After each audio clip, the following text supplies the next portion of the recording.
Hi friend, good morning. অনেকদিন পরে আজকে একটা ব্লগ ভিডিও নিয়ে আসলাম, কারণ ডেলি ব্লগ দেওয়া হয় না, সময় হয়ে ওঠে না। কালকে অনেকেই জানো আমাদের সন্ধ্যাবেলাতে জমির ধান কাটা হয়েছে, সেই ধানগুলোই ঘরে এসে নাড়ছিলাম। সকালবেলা এসে হালকা রোদ্দুর এসেছে, তখনই নাড়ছিলাম, কারণ আবার রান্না বান্না সব সারতে হবে তো, তাই সকাল সকালে ধানগুলো রোদ্দুরে দিচ্ছিলাম। রোদ্দুরে দেওয়ার পর আবার নিচে গিয়ে রান্নাবান্না করছি। রান্নাবান্না করার পর আবার দেখলাম সুতো নেই একটাও, সেই সুতোগুলো আমার মাদ দিতে এসেছি, মানে সুতোগুলো মাদ দিয়ে নিয়েছি, রোদ্দুরে নাড়ছি।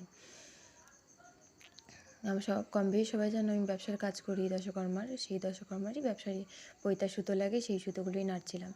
নেওয়ার পরে আবার এই ধানটা একটু নেড়ে দিলাম। ধানটা ওই নিচে তো ঠান্ডা, উপরে গরম, তো আবার নেড়ে দিলাম। ধানটা নেড়ে নিই, তারপরে আবার নিচে যাবো। নিচে যে স্নান খাওয়া দাওয়া সব আছে, স্নান টান করে খাওয়া দাওয়া করে তারপরে আবার এই চলে এসেছি সিঁদুর প্যাকেট করতে। সিঁদুরগুলো প্যাকেট করে নিচ্ছি, কালকে আমার মালের অর্ডার আছে, সেই সিঁদুরগুলোই কমপ্লিট করছি, যেগুলো অর্ডার আছে। এই মালটা প্যাকেট করে নিচ্ছি, এই মালটা আমি প্যাকেট করে নিই। তারপরে এই চলে আসলাম সন্ধ্যাবেলায়। আমার পাশে একটা মোনার বার্থডে ছিল, তার বার্থডেতেই গেছিলাম, বেলুন টেলুন সাজাচ্ছিলাম। আজকে এই পর্যন্তই ভিডিও, দেখা হচ্ছে আবার পরের ব্লগে। তোমরা আমার ভিডিওগুলো তাড়াতাড়ি তাড়াতাড়ি লাইকটা করো। আজকের মতো এখানেই, টাটা, গুড নাইট।